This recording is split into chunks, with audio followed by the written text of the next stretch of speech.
বাংলাদেশের মানুষ যদি গভর্নমেন্টকে বিশ্বাস করত, আমরা বিশ্বাস করি ট্যাক্স সবাই দিত, কিন্তু গভর্নমেন্টকেই মানুষ বিশ্বাস করতে পারে না। যে এই বছরে আমরা বাজেট, আমাদের যে জিডিপি, আমরা জিডিপি প্রবৃদ্ধি ধরছি 13%, যেখানে আমরা বিশ্বাস করি যে আমাদের ইনফ্লেশন 8% রাখা সম্ভব এবং জিডিপির অ্যাকচুয়াল গ্রোথ হবে।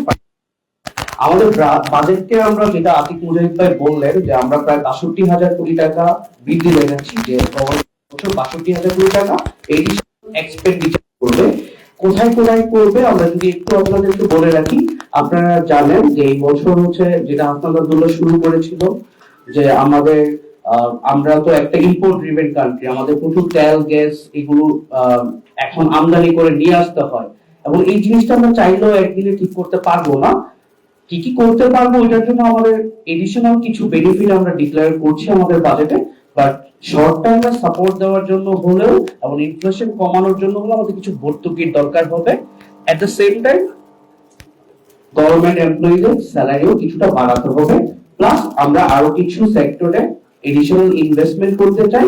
এট দ্য সেম টাইম আমরা বিশ্বাস করি গত বছর যে বাজেটটা ছিল, ওই বাজেটের একটি বড় অংশ আমরা চাইলে কি করতে পারতাম, কমাতে পারতাম। আপনারা দেখবেন আমাদের যে এডিপি গত বছর ছিল 2,30,000 কোটি টাকা, যেখানে আপনারা জানেন বাংলাদেশে যে কোনো প্রজেক্ট করতে গেলে পলিটিক্যাল ফাইন্যান্সিং থাকে, 10%, 15%, 20% না দিলে প্রজেক্ট হয় না। সো এই যে 10%, 15%, 20% এর ইকোনমিকে আমরা যদি জাস্টিফিকেশন করে নিয়ে আসি, তাহলে ওই বাজেটে কিন্তু একটা বড় ধরনের আমরা সাশ্রয় করতে পারতাম।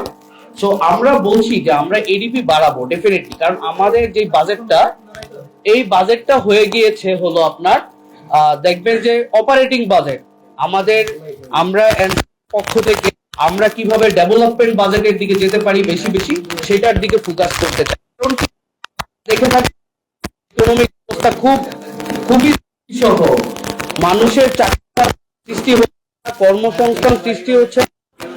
ইকোনমিতে একটা থিওরি আছে কেইনেশিয়ান মডেল। কেইনেশিয়ান মডেলে যখন ইকোনমি স্লো ডাউন হয়ে যায়, তখন ইকোনমিতে বেশি বেশি গভর্নমেন্টের এক্সপেন্ডিচার করা উচিত। এই জন্য বাজেটের গত বছর দেখেছিলাম ইন্টিরিম গভর্নমেন্ট 10,000 কোটি টাকার বাজেট কম দিয়েছিল, কিন্তু আমরা এই বছরে একটু বেশি 62,000 কোটি টাকার বেশি বাজেট দিতে চাচ্ছি, কারণ আমাদের এখন কর্মসংস্থান সৃষ্টি করতে হবে, আমাদের এই দরিদ্র পীড়িত মানুষদেরকে বাঁচাতে হবে। এই দরিদ্র পীড়িত মানুষদেরকে বাঁচানোর জন্যই আমাদের এই বাজেট। আতিক মুজাহিদ ভাই আরেকটা জিনিস আপনাদেরকে বলেছে যে এই যে 62,000 কোটি টাকা কিভাবে আমরা আয় করব, কারণ বাড়াতে চাই, আপনারা বলেন আপনারা খরচ করবেন বা এই রেভিনিউটা কোথায় থেকে পাবেন। এই রেভিনিউ গুলো আতিক মুজাহিদ ভাই 6টা পয়েন্টের মাধ্যমে আপনাদেরকে বুঝিয়ে দিয়েছে। এখন আমরা আরো কিছু প্রপোজাল দিতে চাই। দেখেন বাংলাদেশের মানুষ দিনকে দিন গরিব হচ্ছে, ইনফ্লেশন 9% এর নিচে নামছেই না, আমাদের রিয়েল ডিসপোজেবল ইনকাম যেটা, এটা কমে যাচ্ছে। কিন্তু 10 বছর আগেও আপনার সর্বনিম্ন কর সীমা ছিল 3,50,000, এখনো 3,50,000। মানে কি, আপনি 32,000 টাকা ইনকাম করলে আপনাকে ট্যাক্স দিতে হয়।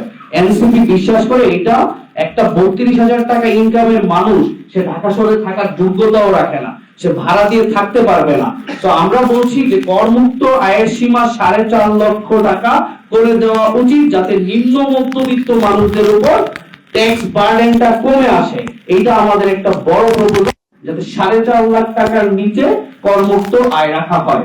2 নাম্বার, আমাদের যে নারী এবং প্রবীণ জনগোষ্ঠী আছে তাদের জন্য যাতে এটা 4,75,000 টাকা করা হয়, এবং প্রতিবন্ধীদের জন্য যেন এটা 5 লক্ষ টাকা করা হয়।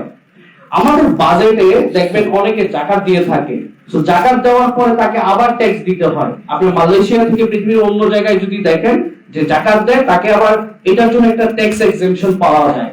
তো আমরা বলছি সরকারের এনলিস্টেড যদি কোথাও কেউ জাকাত দেয়, তাহলে তাকে যাতে কর রেওয়াজ দেওয়া হয়। এট দ্য সেম টাইম এই যে আমাদের একটা ইকোনমি, এই ইকোনমিতে প্রায় $9 বিলিয়ন মতো জাকাত কালেকশনের একটা অপশন আছে। গভর্নমেন্ট এখন পর্যন্ত এটাকে এক্সপ্লোর করছে না। সো গভর্নমেন্ট যদি এটাকে এক্সপ্লোর করে, এখান থেকে আমরা বিশ্বাস করি $3 বিলিয়ন বা 3 লাখ কোটি টাকার মতো একটা রেভিনিউ কালেকশন করা সম্ভব। এই সেকশনটা পুরোটাই আমরা করতে পারছি না। এখন দুইটা প্রবলেম। নাম্বার 1, আমরা গভর্নমেন্টকে বিশ্বাস করি না। বাংলাদেশের মানুষ যদি গভর্নমেন্টকে বিশ্বাস করত, আমরা বিশ্বাস করি ট্যাক্স সবাই দিত, কিন্তু গভর্নমেন্টকেই মানুষ বিশ্বাস করতে পারে না। সো গভর্নমেন্ট যদি তার বিশ্বাসযোগ্যতার জায়গায় নিয়ে যেতে পারে, তাহলে কর বা জাকাত এইগুলো গভর্নমেন্টের থ্রুতে কালেকশন করাটা অসম্ভব কিছু না। কিন্তু এই জন্য এমন একটা গভর্নমেন্ট আমাদের দরকার যাদেরকে বলতে হবে, দেখো আমি কোনো পার্টি ফাইন্যান্সিং এর জন্য কর নিচ্ছি না, আমি এডিপি থেকে চুরি করার জন্য কর নিচ্ছি না, আমি টাকা নিচ্ছি কিসের জন্য? আমি নিচ্ছি দেশের প্রকৃত উন্নয়নের জন্য। আমি নিচ্ছি যাতে তুমি ভবিষ্যতে পেনশন পাও, আমি নিচ্ছি যাতে তুমি স্বাস্থ্য সেবা পাও, আমি নিচ্ছি যাতে তোমার ভবিষ্যৎ প্রজন্ম এদেশে ভালোভাবে থাকতে পারে। এই জিনিসগুলো যদি এনশিওর করা যেত, আমাদের কর বা জাকাত দুই গভর্নমেন্ট কালেকশন করতে পারতো। একটা ইন্টারেস্টিং, আমরা যেটা ইনহেরিটেন্স ট্যাক্স নামে একটা ট্যাক্স আছে গ্লোবালি, আপনারা দেখে থাকবেন।